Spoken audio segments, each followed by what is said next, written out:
সন্দেহে মসজিদের সাথে কোনো ঝামেলা আছে? কথা বলে না কেন? আপনারা রাতে খেয়েছেন? আপনাদের ভাব ভালো, কিন্তু আমি দেখতেছি লক্ষণ ভালো না। মসজিদের মাহফিলে, মসজিদও অনেক বড়, যে মসজিদ আমি দেখতেছি এটাই তো মসজিদ নাকি? হ্যাঁ। এই মসজিদে জমাবারে যে লোক হয় সে লোকও আমার মনে হয় 1/3 এখানে নাই। তাহলে কি আপনাদের মসজিদের সাথে কোনো ঝামেলা আছে, শত্রুতা আছে? আরে আল্লাহর ঘরের সাথে যদি কারো দুশমনি থাকে, কথা হবে কাঁচা, আওয়াজ হবে বাঘের বাচ্চার মতো। আওয়াজ দেওয়া যাবে না ভাই? হ্যাঁ। তে সমস্যা হচ্ছে বাড়িওয়ালারা যদি ভাড়াটিয়ার মতো ভান ধরে, ওই জাতিকে নিয়ে কোনো জায়গায় টিকে থাকা সম্ভব হয় না। একটা শকুন, তার বাচ্চা আছে। শকুনের বাচ্চাটা ডাকতে বলতেছে, মাগো তোমার কাছে আমার আবদার হলো, আমি মানুষের গোশত খেতে চাই। কি খেতে চাই? মানুষের গোশত। মানুষের গোশত। মানুষের গোশত খাওয়া কি শকুনের পক্ষে সহজ না কঠিন? কঠিন। কঠিন। মা শকুনটা ডাক দিয়ে বলতেছে, বাছা টেনশন করিস না, চিন্তা করিস না, একটু ধৈর্য ধারণ কর, আমি তোর গোশতের ব্যবস্থা করতেই যাচ্ছি। কিছুক্ষণের মধ্যেই মা শকুনটা বাসা থেকে বের হয়ে গেল, 2 টুকরা গোশত নিয়ে বাসায় ফিরে এসলো। 1 টুকরা গোশত হচ্ছে গরুর গোশত, আর 1 টুকরা গোশত হচ্ছে শুকুরের গোশত। বুঝে থাকলে বলুন, এই 2 টুকরা গোশতের ভিতরে মানুষের কোনো গোশত আছে? না। এজরে কোন আছে? না। বাচ্চা শকুনটার মন খারাপ, মা আমি তোমার কাছে 1 টুকরা মানুষের গোশত চেয়েছিলাম, আর তুমি এত নিষ্ঠুর, এত নির্দয় তুমি মা, যে আমার 1 টুকরা মানুষের গোশত এনে দিতে পারলে না। কথা না এমন সময় মা শকুনটা ডাক দিয়ে বলতেছে, বাছা এত পেরেশান কেন, এত টেনশন নিচ্ছিস কেন? একটু অপেক্ষা কর, কারণ ধৈর্যের ফল সব সময় ভালো হয়। ঠিক। কথা বলে না কেন? বাচ্চাটা ধৈর্য ধারণ করা শুরু করলো। মা শকুনটা 2 টুকরা গোশত নিয়ে গরুর গোশতটা ফেলেছে একটা মন্দিরের সামনে। কোথায়? একটা মন্দিরের সামনে ফেলেছে গরুর গোশত। আর আরেক টুকরা শুকুরের গোশত ফেলেছে মসজিদের সামনে। তার মানে মুসলমানরা কিন্তু শুকুর খায় না। শুকুর খায় না। মুসলমানদের কিন্তু শুকুরের গোশত দেখলে মাথা খারাপ। আর যদি হিন্দুরা গরুর গোশত দেখে, তাহলে বলবে রাম রাম রাম, কে করলো এই কাম? ঠিক। 2 টুকরা গোশত দেখে 2 গ্রুপের মধ্যে মাথা খারাপ হয়ে গেছে। এক গ্রুপ আরেক গ্রুপকে ডাক দিয়ে বলে, আমাদের মসজিদের সামনে কার এত বাবার ক্ষমতা যে আমাদের মসজিদের সামনে শুকুরের গোশত ফেলায়? নিশ্চিত এটা হিন্দুরা করেছে। ঠিক। আবার হিন্দুদের মন্দিরের সামনে গরুর গোশত, হিন্দুরা যারা ছিল তারা বলতেছে এই গরুর গোশত তো খায় মুসলমানেরা, নিশ্চিত গরুর গোশত আমাদের সামনে ফেলেছে এই মুসলমানেরা। কিন্তু বুঝে থাকলে বলুন তো, এই গরুর গোশত আর শুকুরের গোশত ফেলার কাজে মুসলমান আর হিন্দু কি আছে? না। মাঝখানে ছিল শকুন, কিন্তু শকুনের ষড়যন্ত্রে মুসলমানরাও ফেসে গেছে, হিন্দুরাও ফেসে গেছে। ঠিক। আজকে আমাদের ভিতরে ঐক্য বিনষ্ট করার জন্য এক শ্রেণীর শকুনের সামসালা সামসামি করে যাচ্ছে। আজকে আমাদের ভিতরে ইউনিটি ভেঙে দেওয়ার জন্য, আজকে আমাদের সমাজের ভিতরে মুসলিম মিল্লাতের ঐক্যকে বিনষ্ট করার জন্য, আজকে আমাদের দেশের ভিতরে ইসলামের ঐক্যবদ্ধতাকে বিনষ্ট করার জন্য এক শ্রেণীর শকুনেরা মাথা চালা দিয়ে উঠেছে। কিন্তু ওরা জানে না মুসলমানদের ইতিহাস, বদরের ইতিহাস, মুসলমানদের ইতিহাস, রক্ত দেওয়ার ইতিহাস, মুসলমানদের ইতিহাস, শহীদ হওয়ার ইতিহাস, মুসলমানের ইতিহাস, তায়েফে যাওয়ার ইতিহাস। মুসলমানের সন্তানেরা প্রয়োজনে জীবন দিতে পারে, শহীদ হতে পারে, কিন্তু বাতিলের কাছে মাথা নত করতে পারে। কারা কারা রাজি আছে মুসলমান? তুলে হাত তুলে রাখেন। আল্লাহু আকবার, লিল্লাহি তাকবীর, আল্লাহু আকবার। আল কোরআনের আলো, ঘরে ঘরে আলো, আল কোরআনের আলো, ঘরে ঘরে আলো, লিল্লাহি তাকবীর, আল্লাহু আকবার। আচ্ছা, আপনারা যুবক আছেন, মুরব্বি তাকবীর দিচ্ছে, আপনাদের শরম লাগে না? তাকবীর দিলে যুবকেরা বাঘের বাচ্চার মতো আওয়াজ হবে, বোঝা যাবে যে একটা মাহফিল হচ্ছে। এ পারা যাবে না যুবকেরা? একটু হাত টান টান করে তোলেন তো। থামেন, আমি দিচ্ছি। হাত সবাই টাকা করি, একবার আমি দিব, এরপর থেকে আপনারা দিবেন, পারা যাবে? হ্যাঁ, যদি আমাকে সহযোগিতা করেন আজকে মাহফিলটা আল্লাহ চাইলে সুন্দর হবে ইনশাআল্লাহ। হ্যাঁ, সবাই হাত টান, সবাই তুলতে হবে। নারায়ে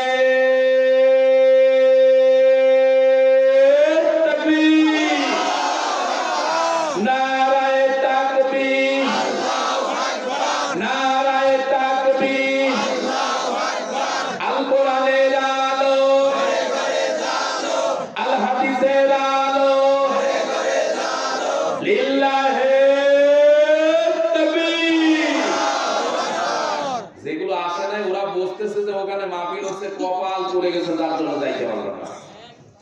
আমাদের আওয়াজ যেন এরকম হয় যাতে ওদের কপালের উপর ঠাটা পড়ে, ভালো যাবে না ভাই?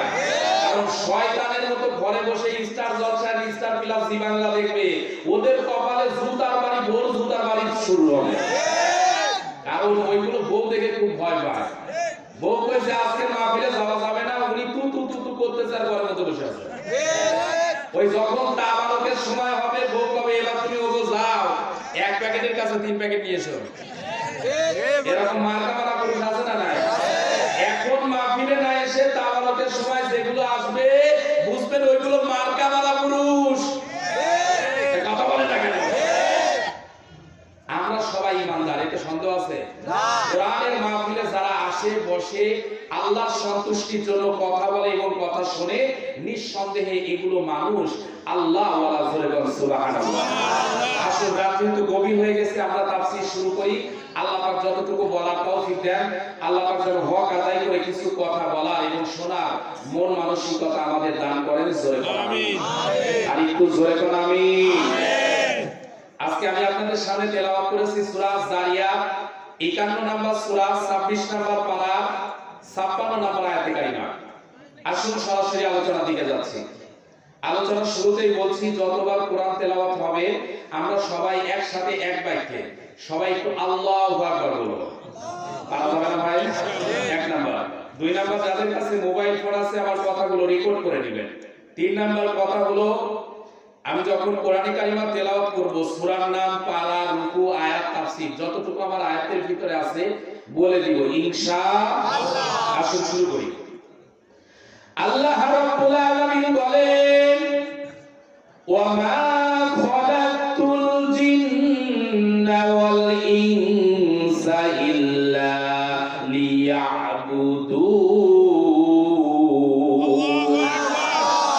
আল্লাহ রাব্বুল আলামিন পবিত্র কোরআনে কারিমা সূরা যারিয়াত 51 নম্বর সূরা 26 নম্বর পারার পরে 56 নম্বর আয়াতে কারিমা থেকে বলতেছি, আল্লাহ পাক রব্বুল আলামিন বলেন, এই পৃথিবীর জমিনে আমি মানুষ এবং জিন জাতিকে কেবলমাত্র শুধুমাত্র একমাত্র সৃষ্টি করেছি আমার গোলামির জন্য, ইবাদত করার জন্য।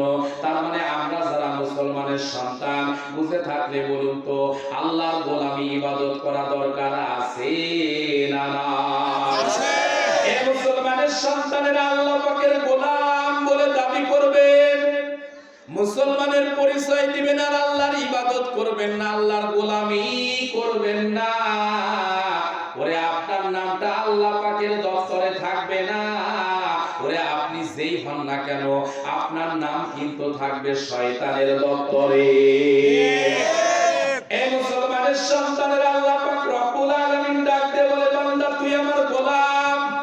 আমরা কার গোলাম? আল্লাহ।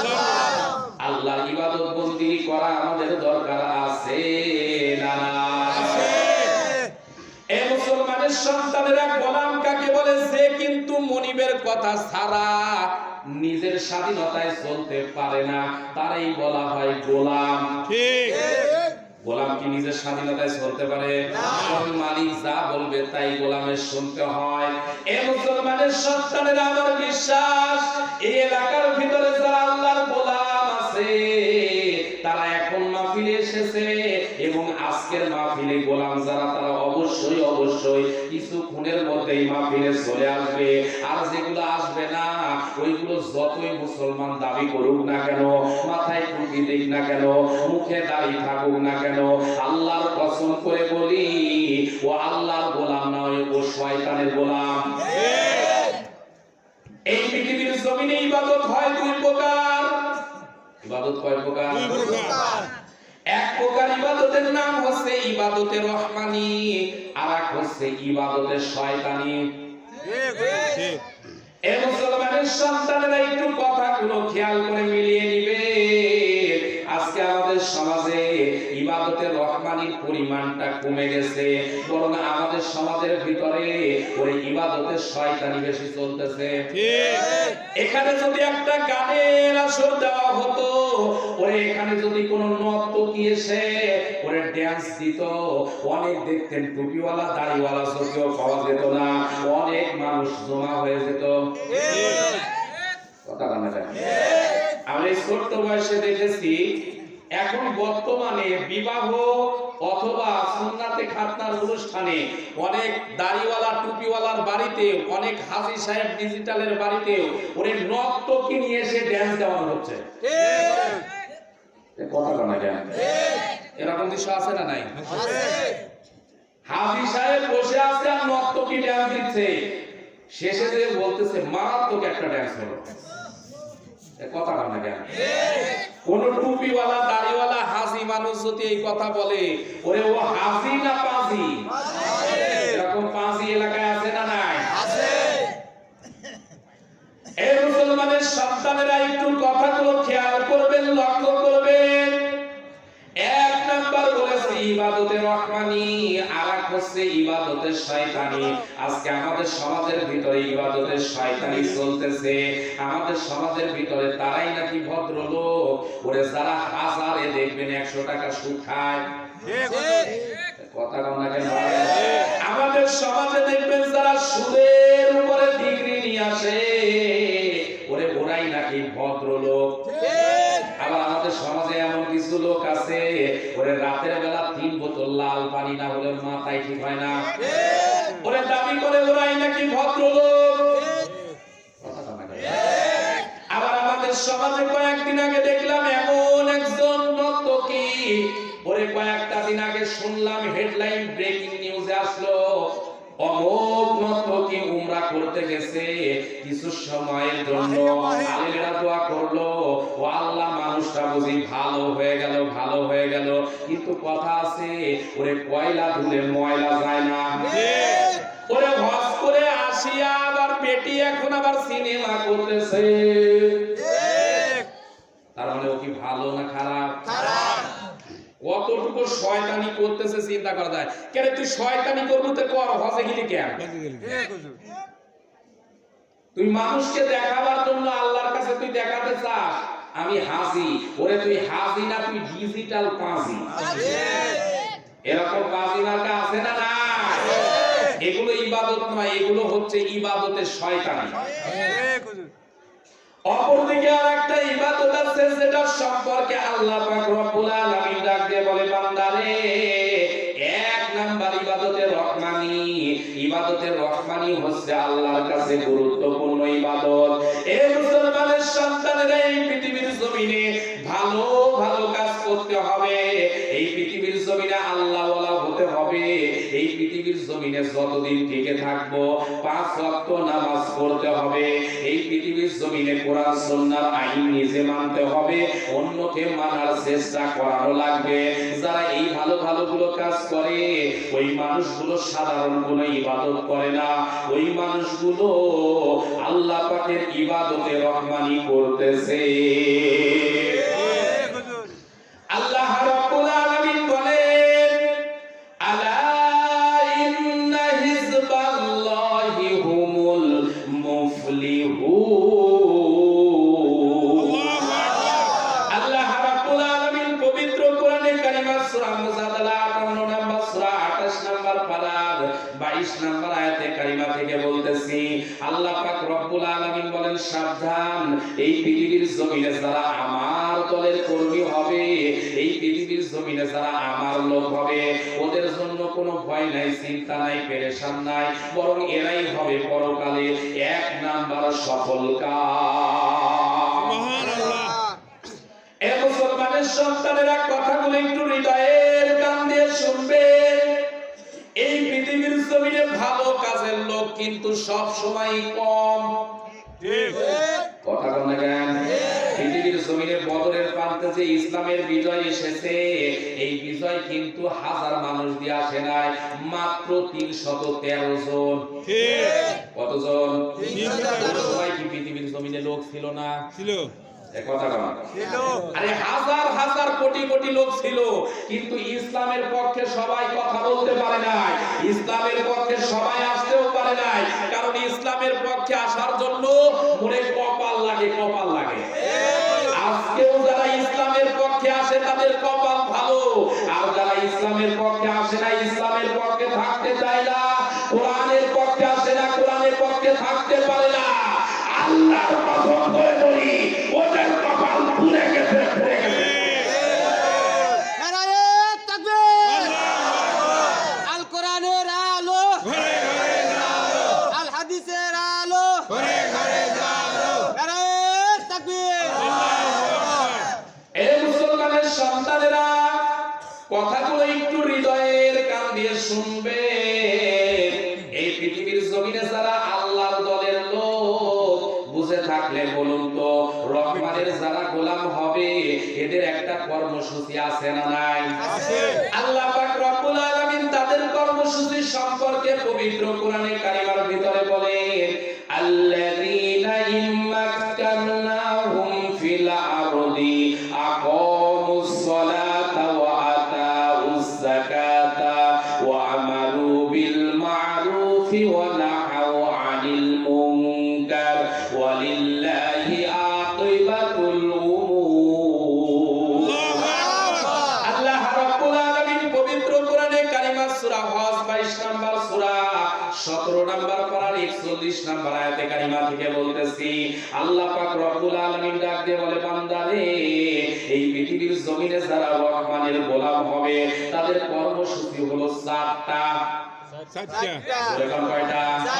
এই 4টা কর্মসূচি যারা পালন করবে, বুঝবেন এরা রহমানের গোলাম, এরা আল্লাহ পাকের প্রিয় গোলাম।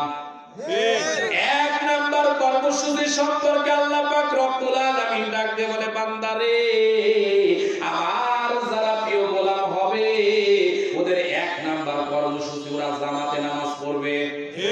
ওরা নিজেরা নামাজ পড়ে, অন্যদেরকে নামাজ পড়ানোর জন্য কাজ করে।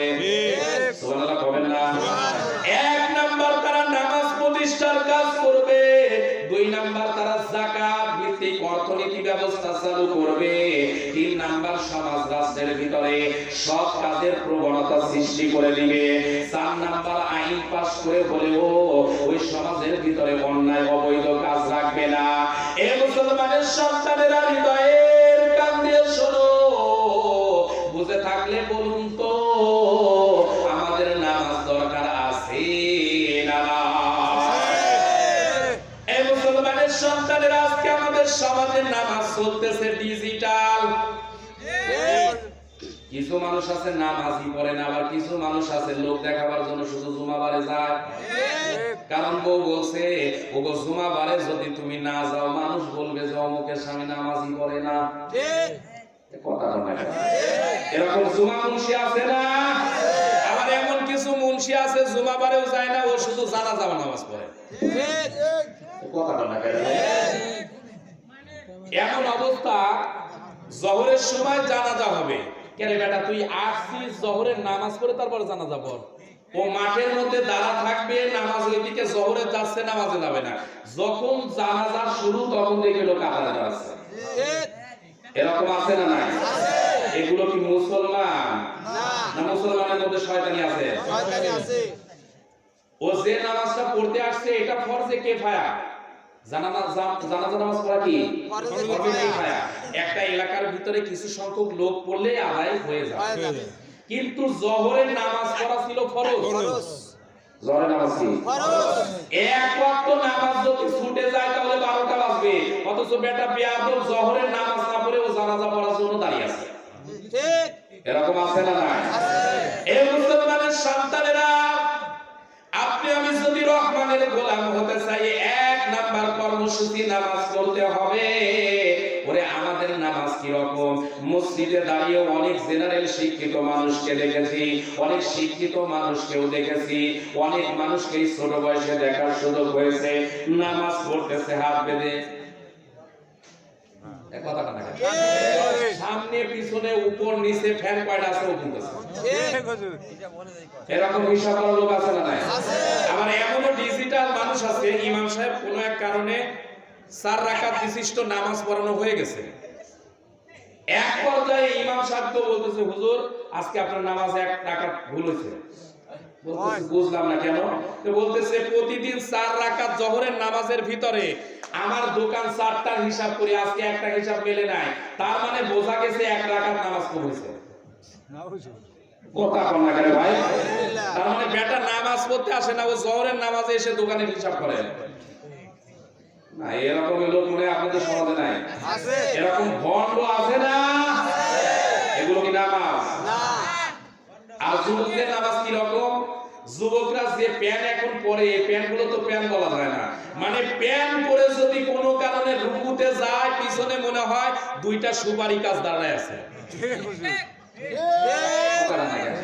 দুইটা সুপারি গাছ দাঁড়ায় আছে আর যদি ওই যুবক মসজিদে সেজদায় যায় একদিকে পড়েছে শর্ট শার্ট ও যদি সেজদায় যায় মনে হবে যে আফগানিস্তানের গুহা সব দেখা যাচ্ছে এরকম যুবক আছে না নাই এত তরফ যদি ফরজ হয় তুই নামাজ পড়ে কি করবি শয়তান ফরজ রক্ষা করা দরকার আছে না নাই আছে শার্ট পরে প্যান্ট পরেন সেটাতে আমি ফতোয়া বাজ করতেছি না তবে শালীনতার একটা পোশাক পরা দরকার আছে না নাই আছে এই মুসলমানের সন্তানেরা অথচ প্রকৃত নামাজ কেমন আল্লামা শফি রাহমাতুল্লাহ আলাইহি বলেছেন এই পৃথিবীর জমিনে আল্লাহ পাকের এমন কিছু বান্দা আছে গভীর রজনীতে ঘুম থেকে ওঠার পর স্ত্রী পরিবার পরিজন যেন জানতে না পারে এই জন্য সন্ধ্যা রাতে 1 লোটা পানি অথবা 1 পেয়ালা পানি অথবা 1 বদনা পানি একটা জায়গায় রেখে দিল গভীর রজনীতে সমস্ত দুনিয়ার মানুষেরা যখন ঘুমায় ওরে আল্লাহর বান্দা জাগ্রত হওয়ার পর ওই ঠান্ডা পানি দিয়ে কোন করে ঠান্ডা পানি দিয়ে ওযু করে ওযু করার পর জমিনের ভিতরে মুসাল্লাটা বিছায়া দিয়ে গভীর রজনীতে আল্লাহর বান্দা যখন ওরে তাহাজ্জুদের নামাজে যায় নামাজে দাঁড়ায় আর আমি আল্লাহ রব্বুল আলামিনের কাছে যখন মিনতি শুরু করে 2টা ঠোঁটকে কলম বানাইয়া মুখের থুতুকে কালি বানাইয়া জিহ্বা দিয়ে যখন আমার কাছে ওই বান্দা যখন প্রেমপত্র লেখা শুরু করে আমি কুদরতওয়ালা এত খুশি হয়ে যাই আমি আল্লাহ রব্বুল আলামিনের কুদরতি কলিজার ভিতরে জোশ মারে আমি আল্লাহ রব্বুল আলামিন ডাক দিয়ে বলি বান্দা রে আর চিন্তা করতে হবে না টেনশন করতে হবে না এ বান্দা আজকের দিনে তুই এই মুহূর্তে তোর জন্য তোর পরিবারের জন্য দেশের জন্য জাতির জন্য ওরে আমার কাছে যা কিছু চাইবি আমি আল্লাহ রব্বুল আলামিন এই মুহূর্তে দোয়ার মাধ্যমে তোর সকল চাওয়াগুলো পূরণ করে দিব সুবহানাল্লাহ এইটার নাম হচ্ছে নামাজ এরকম নামাজ আমাদের কয়জনের আছে খুব কম এই মুসলমানের সন্তানের একটা জিনিস চিন্তা করেন একটা ঘরের ভিতরে রূপা সোনা দানা অনেক জহরত আছে কিন্তু ঘরের দরজায় তালা মারা ঘরের দরজায় কি এখন বসে থাকলে বলো তো ওই ঘরে যতই সম্পদ থাক দরজায় যদি তালা দেওয়া থাকে চাবি ছাড়া ঘরে ঢোকা যাবে না আপনাকে একটা চাবি দেওয়া হলো চাবির মনে করেন ওই তালার ভিতরে 3টা খাত আছে চাবি ভিতরে 3টা খাস কাটা জায়গা আছে কিন্তু চাবির সাথে তালার যদি মিল না হয় শত চেষ্টা করে কি তালা খোলা যাবে না এই কথা বলেন যাবে না তাহলে তালা খোলার জন্য অবশ্যই ওই তালার মাপের চাবি হওয়া লাগবে ঠিক আপনি আমি জানি as-সালাতু মিফতাহুল জান্নাহ নামাজ হলো ওরে বেহেশতের চাবি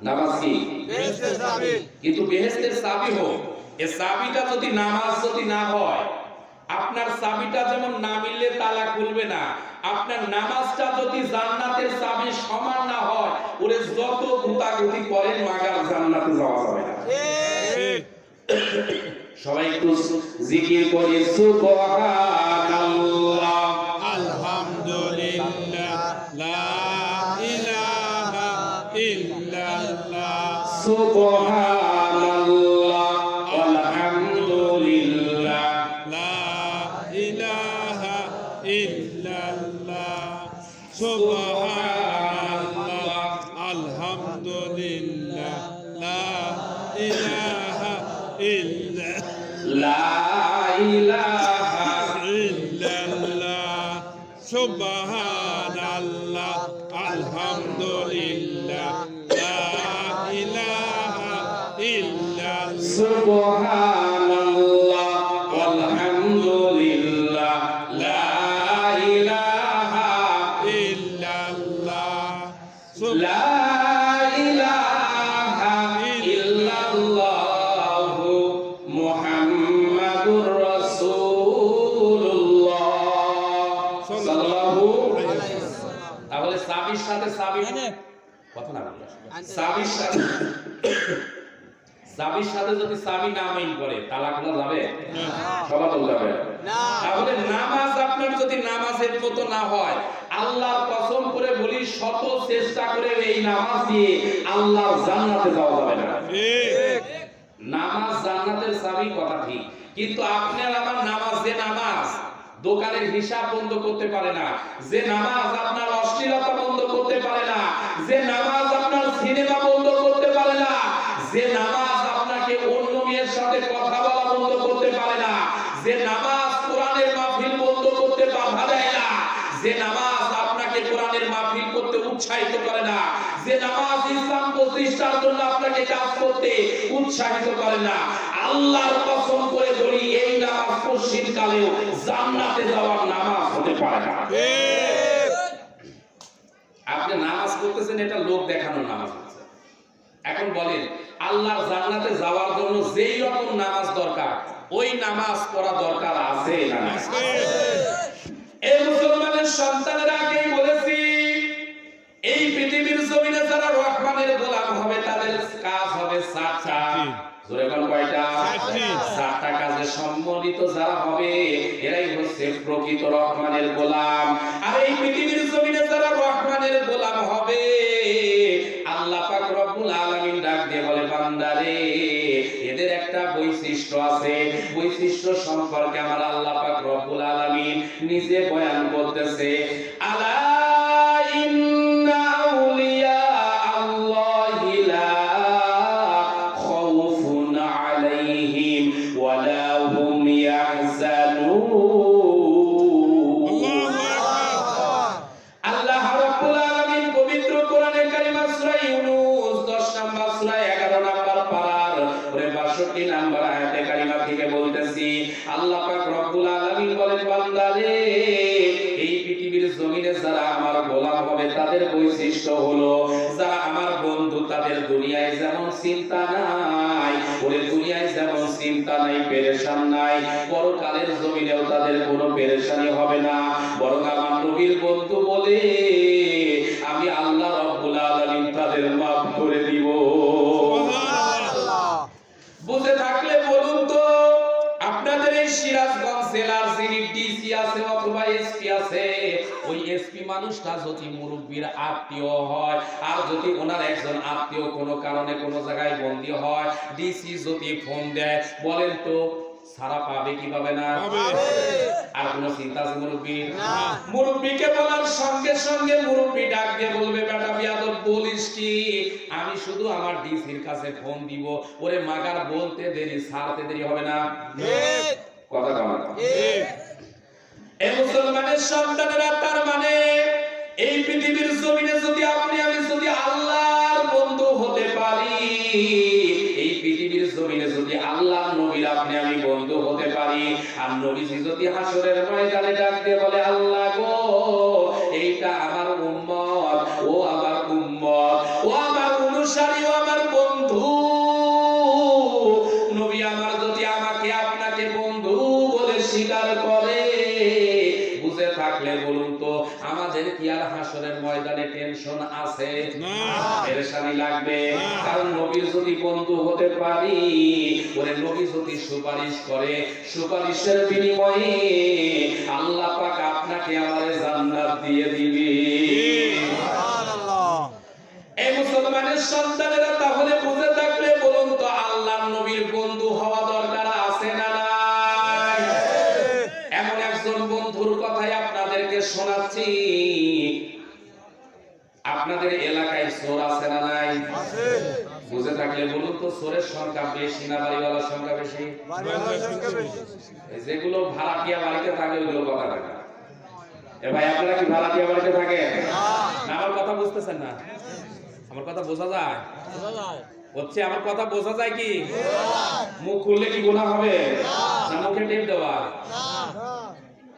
না কিছু মানুষ আছে বউকে দেখে এত ভয় পায় যে কোরআনের মাহফিলে এসে কথাই বলতে চায় না আপনারা কি বউ দেখে ভয় পান রে ভাই বউ তো আমার আছে ভয় কিসের আমার বউরে আমি বলছি আমি যেটা বলবো এইটাই আইন ঠিক আমার আইনের বিরুদ্ধে তুই কথা বললে তুই আমার বাড়িতে থাকতে পারবি না ঠিক আর কিছু পুরুষ আছে বউ দেখে যে এমন ভয় পায় মনে হয় সেকেন্ড আশ্রয় কথা বলে কেন কোরআনের মাহফিলে যারা হক কথা বলে না চুপ করে থাকে বুঝবেন ওইগুলো বউ দেখে ভয় পায় চোর আমি যে কথাটা বলতেছিলাম এলাকায় দুই একজন চোর আছে না নাই কিন্তু চোরের সংখ্যা বেশি না বাড়িওয়ালার সংখ্যা বেশি বাড়িওয়ালার সংখ্যা বেশি কিন্তু দুই চারটা চোরের কারণে দেখবেন ওই এলাকায় বাড়িওয়ালারা মারাত্মক বিপদে আছে ঠিক কথা বলেন না কেন কিন্তু চোর কিন্তু একজন বেশি হলে 5 জন কিন্তু এই 5টা চোরের কারণে এলাকার 2000 মানুষ কিন্তু বিপদে থাকে ঠিক কারণ কি এলাকার বাসীর ঐক্য নাই একটা চোর চিন্তা করলো 7 জন মিলে আজকে আব্দুল জাব্বারের বাড়িতে শীত কাটবো ঢুকলো চোর ওরে যা যা নেওয়া লাগে নিচ্ছে আব্দুল জলিল টের পেয়ে কান্নাকাটি শুরু করছে ওরে কে কোথায় আছো বাঁচাও বাঁচাও এলাকাবাসী চিন্তা করলো ওরে আব্দুল জলিল মরে মরুক বাঁচে বাঁচুক তাতে আমার কি আমি মই যাব না আমি বলি আব্দুল জলিলের বাড়িতে যে কায়দায় আজকে চুরি করছে জনগণ ঐক্যবদ্ধ হয়ে যদি আজকে যদি না ঝাঁপিয়ে পড়ে আগামী কালকে দোলা ভাই আপনার বাড়িতেও চোর আসবে এই কথা ঠিক না ভুল আর যদি আব্দুল জলিলের বাড়িতে চোর এসেছে আপনি আমি যদি বসে না থেকে চিন্তা করতাম আব্দুল জলিলের বাড়িতে চোর আসছে আজকে আমরা ঐক্যবদ্ধ হয়ে 200 মানুষ আজকে যাব আল্লাহর কসম করে বলি 5 জন চোর পায়ে জুতা পাইয়ে পালাবার জায়গা পাইতো না আজকেও যদি আপনি আমি বাড়িওয়ালার ভূমিকা নিয়ে কোরআনওয়ালাদের ভূমিকা নিয়ে তাফসীরওয়ালাদের ভূমিকা নিয়ে ইসলামপন্থীদের ভূমিকা নিয়ে চোরদের বিরুদ্ধে যদি ঐক্যবদ্ধ হতে পারতাম আল্লাহর কসম করে বলি এলাকার ভিতরে একটা শয়তান মাথা ফাটাতো সুতরাং চোরদের বিরুদ্ধে ঐক্য হতে কারা কারা রাজি আছে দুনিয়া আব্দুল্লাহ লাগে না আল কোরআনের আলো আল হাদিসের আলো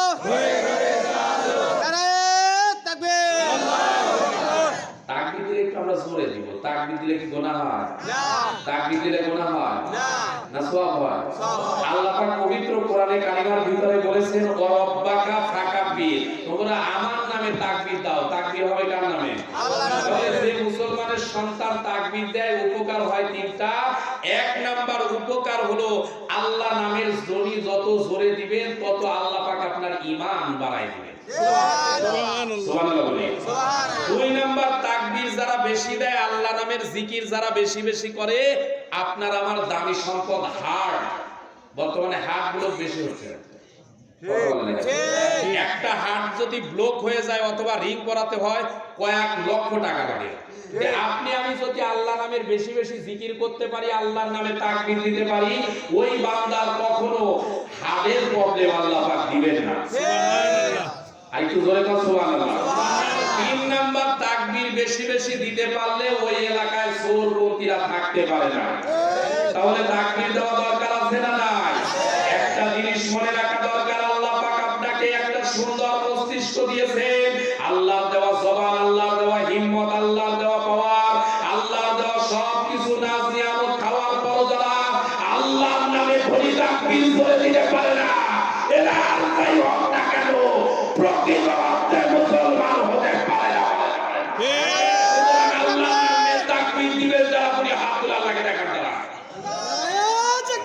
আল্লাহু আকবার। কোরআনের আলো ঘরে ঘরে আলো, আল হাদিসের আলো ঘরে ঘরে আলো। আল্লাহু তাকবীর, আল্লাহু আকবার। এই মুসলমানের সন্তানেরা, যে কথাটা বলতেছিলাম, প্রত্যেক এলাকায় কিন্তু কিছু ডিজিটাল মার্কা চোর থাকে। এমন একজন চোরের তথ্যই আপনাদেরকে দিচ্ছি। এক এলাকায় একজন জনপ্রিয় আলেম ছিল, ওই এলাকায় আবার একটা শীত কাটা চোরও ছিল।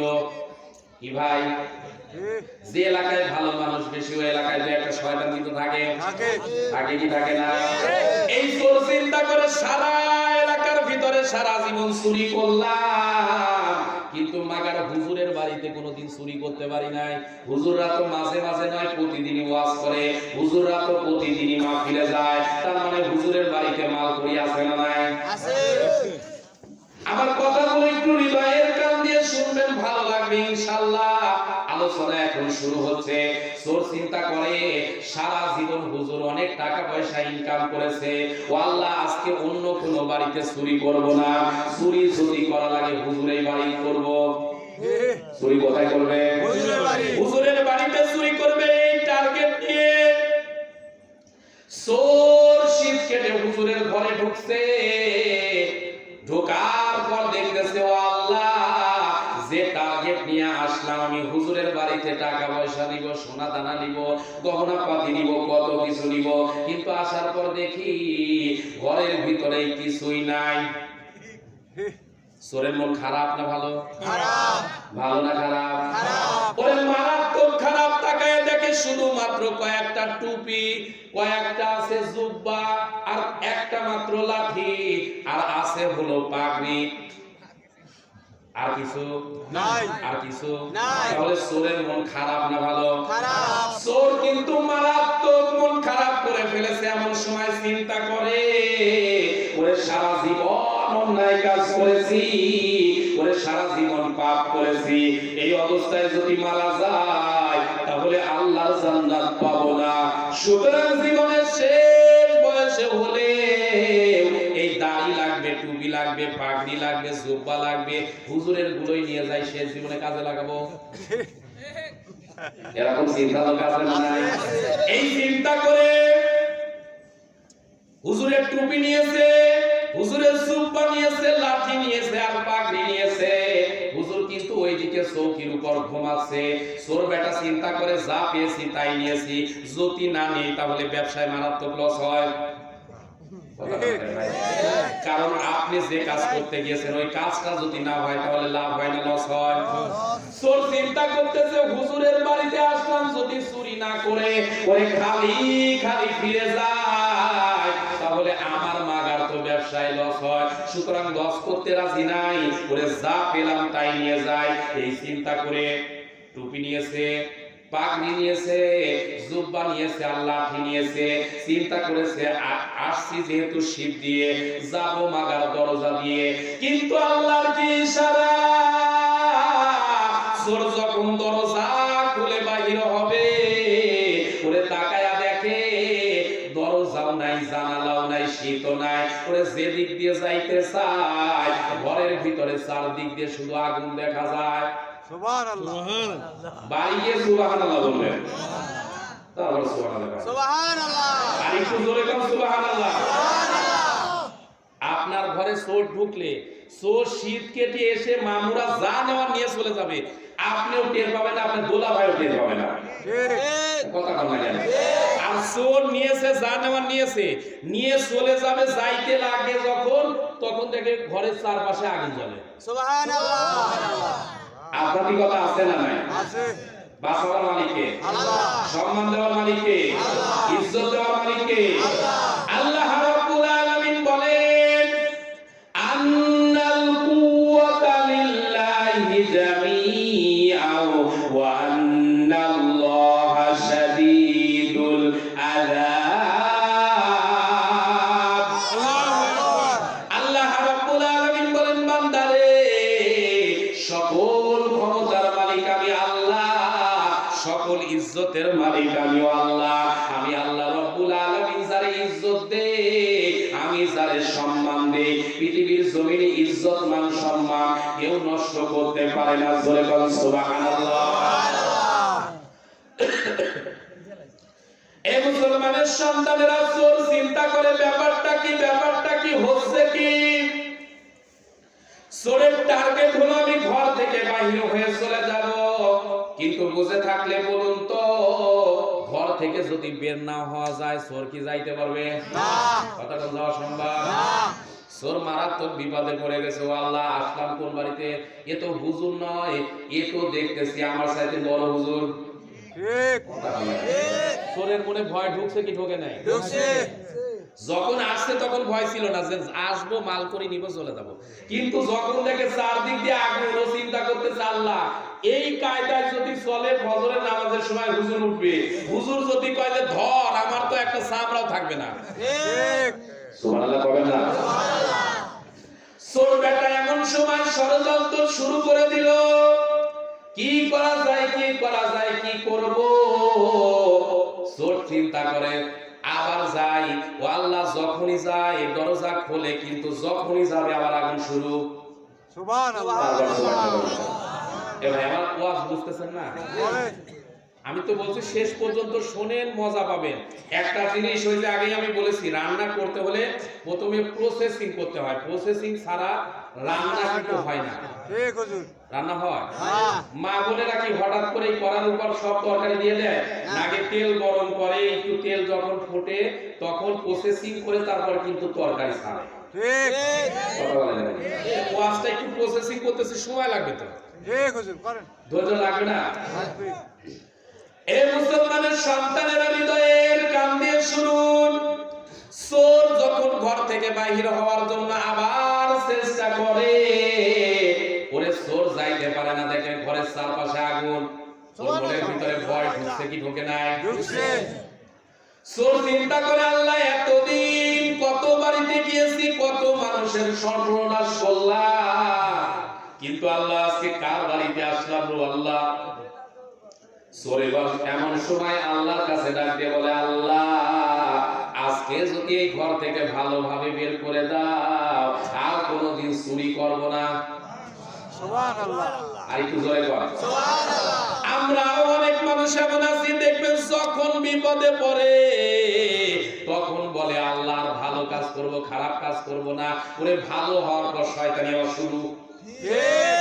অনেকেই যখন অসুস্থ হয় আমাদের কাছে দেখবেন স্লিপ দিয়ে, ওরে ইসলামী ফাউন্ডেশন থেকে অথবা বিভিন্ন জায়গা থেকে আমাদের কাছে রিসিভ করে বলে, হুজুর একটু মসজিদে দোয়া করবেন জুমাবারে। ও আল্লাহ, দেখবেন সুস্থ হওয়ার পর শয়তানি আবার শুরু।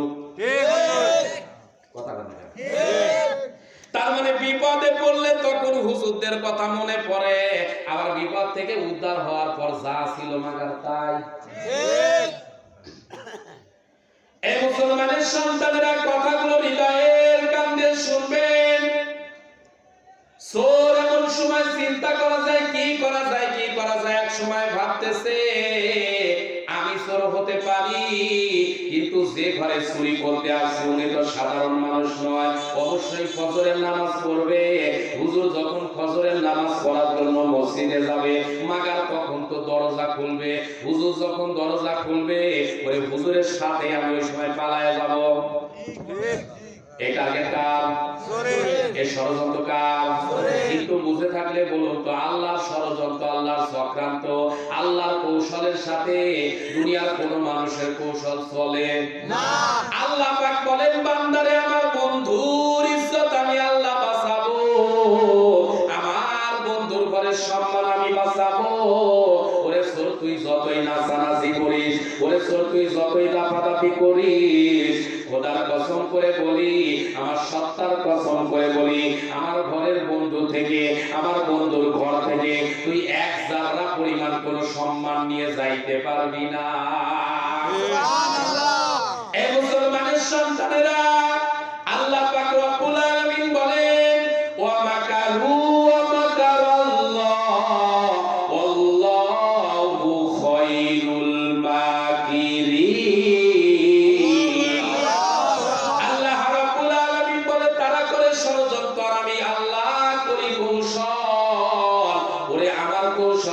কাছে দুনিয়ার কোন মানুষের ষড়যন্ত্র টিকতে পারে না। এর জোরে কোন টিকতে পারে না। চোর চিন্তা করে হুজুর যখন নামাজ পড়তে যাব তখন আমি বের হয়ে যাব, কিন্তু চোর জানে না ওই ঘরের ভিতরে যে মানুষটা আছে হুজুর ইনি কোন সাধারণ হুজুর নয়, উনি হচ্ছেন আধ্যাত্মিক জগতের বাদশা। সুবহানাল্লাহ। আর একটু জোরে বলুন সুবহানাল্লাহ।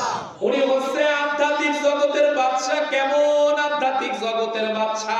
একটু কথাগুলো হৃদয়ের কান দিয়ে শুনবেন। আমাদের সমাজে একটা নিকৃষ্ট প্রাণী আছে, নাম হচ্ছে শকুন। ঠিক। নাম কি? শকুন। শকুন। এই শকুন দেখবেন মরা জিনিস খায়, মরা গরু খায়, মরা মানুষ খায়, মরা নারী বুড়ি খায়। ঠিক। কথা ঠিক না বলুন? কিন্তু শকুনের চোখের ভিতরে আল্লাহ পাক এত পাওয়ার দিয়েছে, ওরে শকুন যদি কোনো একটা গাছের উপরে বসে যদি ও লক্ষ্য করে কয়েকশো মাইল পর শকুন ওই জায়গা থেকে আল্লাহ পাক তাকে দেখার মতো ক্ষমতা দিয়েছে। আল্লাহ পাক রব্বুল আলামিন ডাক দিয়ে বলে, বান্দারে এই পৃথিবীর জমিনে একটা শকুন যদি সাধারণ প্রাণী হওয়ার পর আমি আল্লাহ এত ক্ষমতা দিতে পারি, এই পৃথিবীর জমিনে যারা আমার বন্ধু হবে, এই পৃথিবীর জমিনে যারা আমার প্রিয় বান্দা হবে, তার বাম স্তনের 2 আঙ্গুল নিচে একটা কলব, একটা গোস্তের টুকরা আছে। এই কলব নামক সাগরের ভিতরে এমন একটা আয়না দিয়ে দিয়েছি। কোন আল্লাহর বান্দা যদি নেক্সট সূরাতে আমার আল্লাহর প্রিয় বান্দা হতে পারে, ওই কলবের দিকে যদি সেই কায়দায় তাকায়, ওই মনিটরের ভিতরে তাকাতে দেরি হবে, গোটা পৃথিবীর জমিনের সকল অবস্থা আমার আল্লাহ রাব্বুল আলামিন তারে দেখাতে দেরি করবে না। ওই ঘরের ভিতরে যে হুজুর আছে তিনি এমন একজন আধ্যাত্মিক জগতের বাদশা। আল্লাহ পাক ডাক দিয়ে বলে, বন্ধু তোমার ঘরে আজকে চোর ঢুকেছে, সুতরাং প্রত্যেকদিন মসজিদে যাও, আজকে একটু ব্যবস্থা করাই লাগবে। সুবহানাল্লাহ, সুবহানাল্লাহ। চোরের টার্গেট আমি মসজিদে, হুজুর যখন যাবে ওই কায়দায় বের হবো। আর হুজুরের টার্গেট আজকে চোর বেটা যেহেতু মসজিদে ছেড়ে আজকে আমার ঘরে এসেছে, যে কোনো কায়দায় ওরে আল্লাহ পাকের প্রিয় বান্দা করে ছেড়ে দিব। সুবহানাল্লাহ। এজন্য কাম সুবহানাল্লাহ। আমাদের সমাজে একটা কথা আছে, সৎ সঙ্গে স্বর্গবাস, অসৎ সঙ্গে সর্বনাশ। ঠিক। আপনি চোরের সাথে থাকেন, থাকতে থাকতে একসময় চোর হবে। কথা বলেন না। গামজাখোরের সাথে আপনার ছেলে ঘুরুক, আপনি বাধা দিবেন না, ঘুরতে ঘুরতে একসময় ও গামজা টানবে। শিকারের খোরের সাথে আপনার ছেলে থাকুক, থাকতে থাকতে ওই মনের অজান্তে ও 2 টান মারবে।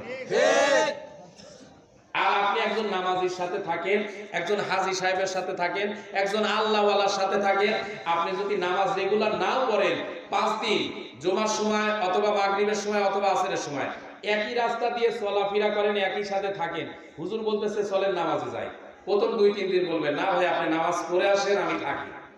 এক সময় ওর বিবেক বলবে, কেন আমি তো মুসলমানের সন্তান, টুপিওয়ালা দাড়িওয়ালা হুজুর একই সাথে সারা দিন ঘুরি, উনি যদি নামাজ পড়তে যাইতে পারে আমি কেন দাঁড়িয়ে থাকবো, আমিও আজকে থেকে নামাজ শুরু করলাম। সুবহানাল্লাহ। কথা ঠিক বললাম না ভুল বললাম? ওই ভালো মানুষটার সাথে থাকার কারণে একসময় ওর মনের ভিতরে বিবেকটা নাড়া দিবে, কেন ও নামাজ পড়লে তোর নামাজ পড়ার সমস্যা নেই। কথা বলে না কেন? এই ভালো মানুষটার সঙ্গে থাকতে থাকতে এক সময় খারাপ মানুষটাও ভালো মানুষে পরিণত হয়। জোরে বলেন সুবহানাল্লাহ। এই মুসলমানের সন্তানেরা কথাগুলো হৃদয়ের কান দিয়ে শুনবে। আজকে হুজুর টার্গেট নিয়েছে যে কোনো কায়দায় বেটা চোর তোরে আমি ভালো বানাবো, আর চোরের টার্গেট হলো টুপি নিয়েছি, পাগড়ি নিয়েছি, লাঠি নিয়েছি, জুব্বা নিয়েছি, যে কোনো কায়দায় হুজুর নামাজে গেলে বাড়ি ছেড়ে চলে যাব। 2 জনের টার্গেট 2 রকম, কিন্তু বিজয় হবে কার? ইমানদারের না বেঈমানের? বিজয় হবে কার? আর তো পৃথিবীর জমিনে আমাদের বিরুদ্ধে অনেক ষড়যন্ত্র চলতেছে, দেখবেন যতই ষড়যন্ত্র করুক না কেন এই ষড়যন্ত্র মুমিনের কাছে টেকে না। কথা বলে না কেন? এই মুসলমানের সন্তানেরা আল্লাহ পাক রব্বুল আলামিন বলেন, ওয়া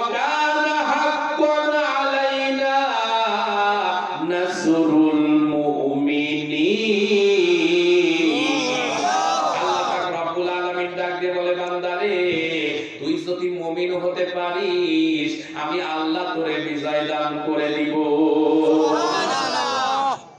এই মুসলমানের সন্তানেরা কথাগুলো হৃদয়ের কান দিয়ে শুনবে। এইভাবে রাত কেটে যাচ্ছে, চোর বাঁচার জন্য জায়গা না পেয়ে এক পর্যায়ে চোর হুজুরের চৌকি নিচে, আর হুজুর চৌকির উপরে। কোথায়? চৌকির নিচে ঢুকছে বাঁচার জন্য চোর, আর উপরে আছে কে? হুজুর। চোরের টার্গেট হলো নামাজে যখন যাবে তখন আমি চলে যাব, আর হুজুরের টার্গেট হলো আজকে দরকার হলে মসজিদে যাব না, কিন্তু ব্যাটারে সাইজ করে ছেড়ে দিব। আর একটু জোরে বল সুবহানাল্লাহ। আপাতত চোর আর হুজুর এখানেই থাক, আমি অন্য একটু আলোচনা করতে চাই। বিরক্ত হবেন ভাই? রাগ করবেন? এই মুসলমানের সন্তানেরা কথাগুলো একটু হৃদয়ের কান দিয়ে শুনবেন। আজকে এই পৃথিবীর জমিনে আমাদের উপরে বালা মুসিবত আছে না নাই? আছে। এই যে কিছুদিন আগেও ছিল করোনা, এখনো কিন্তু করোনার ঢেউ যায়নি। করোনা আছে না নাই? আছে। আবার মাঝে মাঝে শোনা যাচ্ছে ওমিক্রন নামে আরেকটা ভাইরাস আসতেছে। এত এক বিপদ যায় আর এক বিপদ আসে, কখনো কি ভেবে দেখেছে এত বিপদ কেন পৃথিবীর জমিনে আসে? কথা বলে না কেন? এই মুসলমানের সন্তানেরা একটু হৃদয়ের কান দিয়ে কথাগুলো শুনবেন। এই বিপদগুলো কিন্তু শুধু যে খারাপ মানুষের হয় তা নয়, দেখবেন ভালো মানুষেরও করোনা হয়ে মারা গেছে অনেকেই আছে। যার কারণে অনেকে চিন্তা করে ও মনে হয় খারাপ ছিল এই জন্য মারা গেছে। ব্যাপারটা এরকম নয়। দুইটা কারণে বিপদ পৃথিবীর জমিনে আসে, দুইটা কারণে বিপদ আসতে পারে। গজবের কারণে, এক হলো গজবের কারণে, দুই নাম্বার পরীক্ষার কারণে। কোন খারাপ মানুষের উপরে যদি রোগ ব্যাধি গজব আসে, বিপদ আসে, করোনা হয়ে মারা যায় বেঈমান মানুষ, বুঝতে হবে ওই মানুষটা ভালো যেহেতু ছিল না, করোনা ওর জন্য আশীর্বাদ নয়, ওই বেঈমানের জন্য করোনা হলো গজব। কথা বলে না কেন? কোন বেঈমান নামাজ পড়ে না, ব্যবসায়ী ভালো না, অথবা স্ত্রীর সাথে ভালো না, অথবা টাকার গরমে জনগণের উপরে জুলুম করেছে সারা জীবন, ওরে ক্ষমতার দাপট দেখিয়ে দেখিয়ে শেষ সময়ে মারা গেছে। এইরকম যদি কোনো বেঈমান করোনায় মারা যায় অথবা কোনো গজবে মারা যায়, বুঝতে হবে ওই মানুষটা গজবের কারণে মরছে। আল্লাহ রাব্বুল আলামিন বলেন, যহারাল ফাসাদু ফিল বাররি ওয়াল বাহরি বিমা কাসাবাত আইদিন নাস।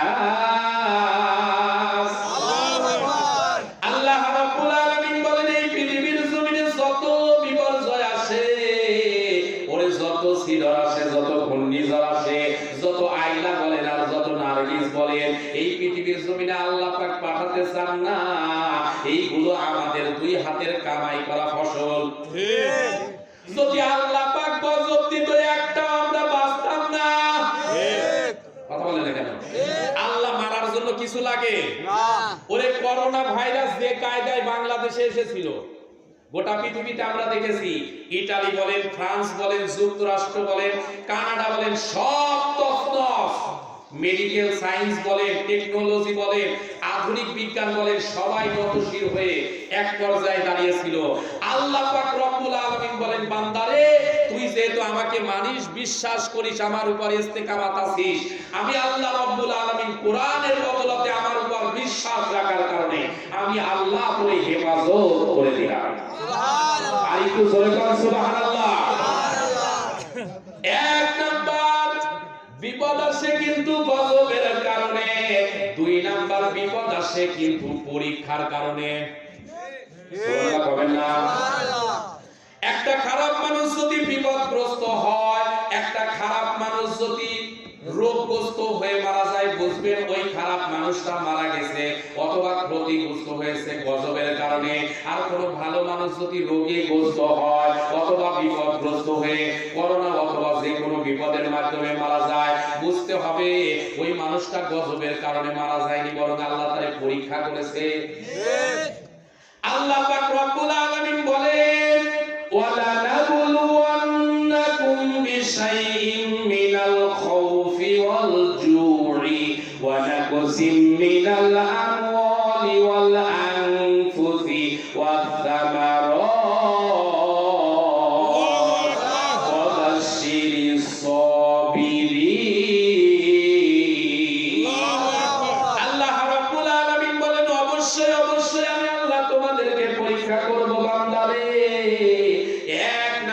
পরীক্ষা হলো, আমি আল্লাহ তোমাদেরকে ভয় দ্বারা পরীক্ষা করব। বুঝে থাকলে বলুন তো, আমাদের কলিজার ভিতরে ভয় আছে না নাই? আছে। জোরে কোন আছে না নাই? আছে। আমাদের কলিজার ভিতরে আল্লাহর ভয় না থাকলেও থাকতে পারে। আমাদের ভিতরে বর্তমানে মানুষের ভয় ঢুকছে। কথা কন না কেন ভাই? আমাদের কলিজার ভিতরে আজকে মানুষের ভয় ঢুকছে, নামাজ পড়ে না, রোজা করে না, কিন্তু ওর ভয় হলো যদি অমুক মানুষ আমারে কিছু করে ফেলে। এই মুসলমানের সন্তানেরা বুঝে থাকলে বলুন তো, আল্লাহ ছাড়া কারো কাছে ভয় করা যাবে? আল্লাহ ছাড়া মুমিন কোনোদিন কাউকে কারো সামনে মাথা নত করতে পারে?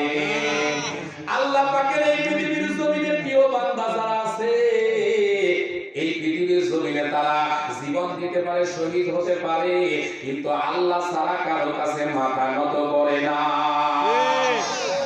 আল্লাহ রাব্বুল আলামিন বলেন, ইন্নামাল মুমিনুনা আল্লাযীনা ইযা যুকিরাল্লাহু ওয়াজিলাত কুলুবুহুম ওয়া ইযা তুলিয়াত আলাইহিম আয়াতুহু যাদাতুহুম ঈমানাও ওয়া আলা রাব্বিহিম ইয়াতাওয়াক্কালুন।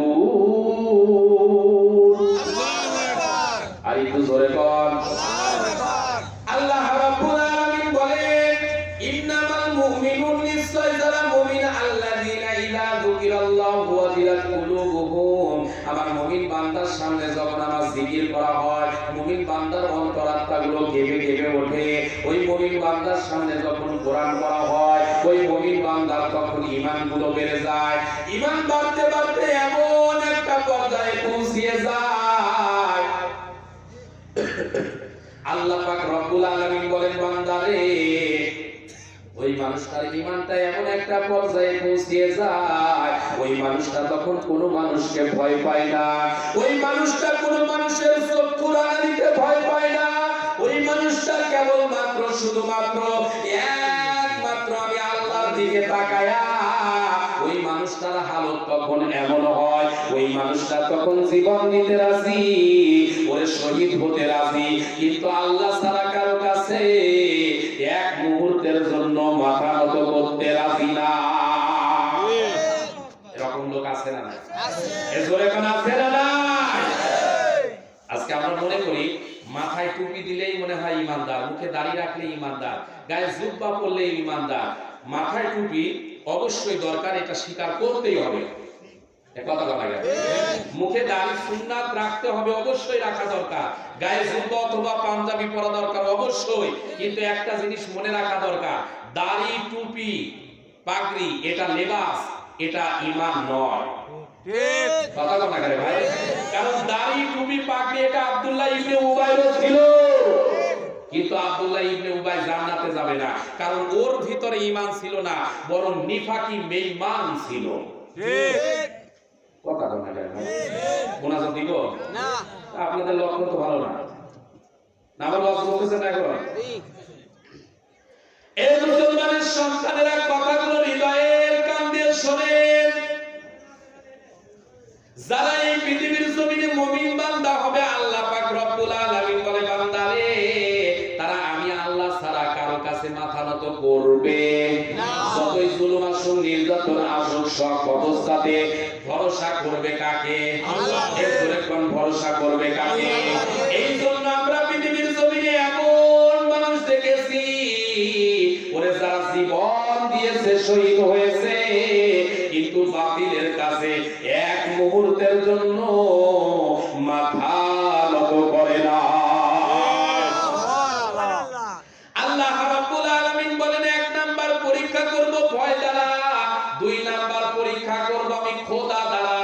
ওরে আমাদের ভিতরে যখন খাবারের দরকার, তখন খাদ্য খাওয়া দরকার আছে না নাই? আছে। কিন্তু আল্লাহ পাক ডাক দিয়ে বলে, বান্দারে, তুই যদি ঈমানদার হয়ে থাকিস, তুই যদি আমার দলের লোক হোস, তুই যদি আমার কর্মসূচি বাস্তবায়নের চেষ্টা করিস, আমার দলের লোক হওয়ার কারণে, আমি আল্লাহর গোলাম হওয়ার কারণে মাঝে মাঝে প্রয়োজনে তোরে না খেয়ে থাকা লাগবে। কথা বলা গেলে ভাই, তুই প্রয়োজনে বাড়িতে থাকতে পারবি না, ঘরে থাকতে পারবি না, ঘরে ঘুমাতে পারবি না, কিন্তু সকল অবস্থাতে আমি আল্লাহর উপর যদি ভরসা রাখিস, আমি আল্লাহর উপর যদি বিশ্বাস রাখিস, আমি আল্লাহ রাব্বুল আলামিন তোরে বিজয় দান করে দিব। এখন বুঝে থাকলে বলুন তো ওই আল্লাহ আছে? আছে। এ সবাই হাত শাহাদাত আঙ্গুল উপরে তুলে বলতে হবে ওই আল্লাহ আছে না নাই? এই জোরে কোন আছে না নাই? আল্লাহ রাব্বুল আলামিন বলেন হাসবুনাল্লাহু ওয়া নি'মাল ওয়াকিল, নি'মাল মাওলা ওয়া নি'মান নাসীর। আল্লাহ রাব্বুল আলামিন বলেন বান্দারে তুই আমার উপর ভরসা কর, আমার উপর ইস্তেকামাত কর রে বান্দা, তোর যা দরকার আছে আমি আল্লাহ গায়েব থেকে পূরণ করে তোরে ধন্য করে দিব। এই মুসলমানের সন্তানেরা কথাগুলো একটু হৃদয়ের কান দিয়ে শুনবেন। একটা ছেলে আর একটা মেয়ে রাস্তা দিয়ে যাচ্ছে, পরিচয় হচ্ছে তাদের হচ্ছে একটা বিয়ে পার, একটা হচ্ছে জিএ। মানে এখানে পুরুষ মানুষ নাই, আপনারা সব মরে যাচ্ছেন। জিএ বোঝেন না? বর্তমানে যাকে বলা হচ্ছে গার্লফ্রেন্ড, আর বিয়ে মানে বয়ফ্রেন্ড। রাস্তা দিয়ে একটা ছেলে আর একটা মেয়ে যাচ্ছে, সম্পর্ক হচ্ছে জিএ পার বিএফে, তার মানে বিবাহ ছাড়া আগের অবস্থা। কথা বলা গেল ভাই, আমাদের সময় আমরাও পড়াশোনা করেছি, আপনারাও যারা আধুনিক শিক্ষিত অথবা মাদ্রাসায় অথবা যেখানে শিক্ষিত করেছেন, 10 বছর আগে কিন্তু এই জিএ পার বিএফ ছিল না। কথা বলা গেল, আমাদের বন্ধু থাকলে ছেলে বন্ধু ছিল, আমাদের বন্ধু থাকলে কি ছিল? ছেলে বন্ধু ছিল। মেয়ে বন্ধুর কথা শুনলো বাপ কইতো দেখ মেয়ের কথা যদি কইছিস বাসারে কিন্তু পৌঁছি আছে। কথা বলা গেল, যার কারণে আমরা মেয়েদের নিয়ে ভাবার টাইমই নাই। হ্যাঁ, তার মধ্যে ব্যতিক্রম দুই একটা থাকতে পারে, সেটা আলাদা, কিন্তু এখন বর্তমানে বিয়ের আগে জিয়ে বানিয়ে রাস্তা দিয়ে যে কায়দায় টানা টানি আর নাচানাচি, আল্লাহর কসম করে বলি মুরব্বীরা আছে 10 বছর আগে বলুক এরকম ছিল না? ছিল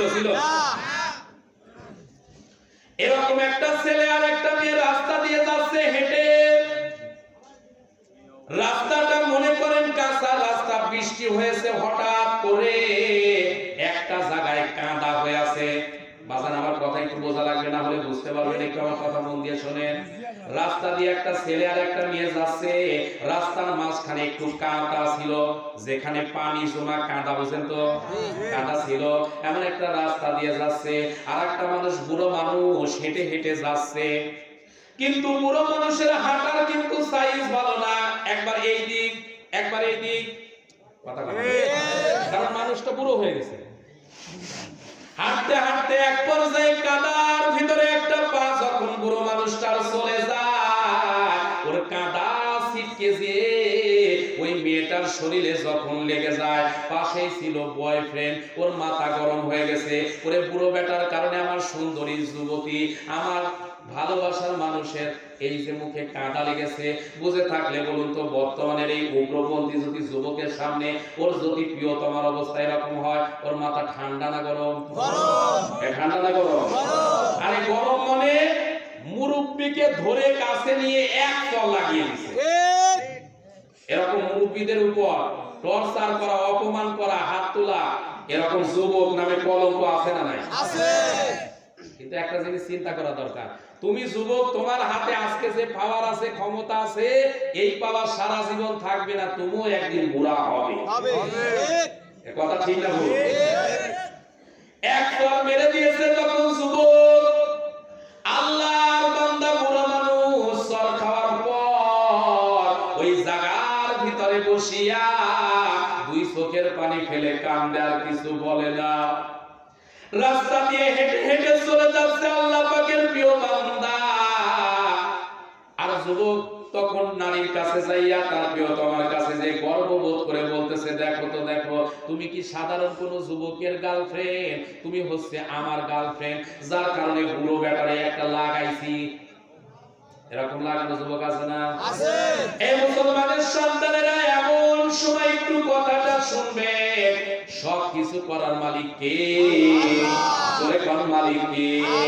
রাস্তা দিয়ে যাইতে যাইতে হঠাৎ করে এক জায়গার ভিতরে যুবকের পা পড়ে, ওরে শুকনা জায়গার ভিতরে পা ভেঙে দুই টুকরা, ওই জায়গার ভিতর থেকে আর হাঁটতে পারে না।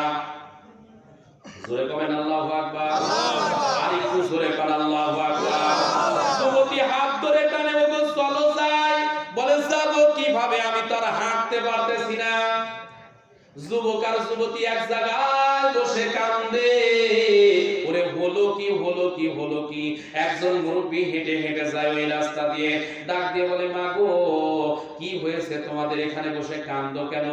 এমন সময় মেয়েটি ডাক দিয়ে বলে আল্লাহর বান্দা রে, আমরা রাস্তা দিয়ে অনেক আনন্দ করে হাঁটতেছিলাম, কিন্তু একজন মুরব্বীর সাথে এই ঘটনা হয়ে গেছে। বলতেছে কোন মুরব্বী? বলে ওই যে বসে আছে।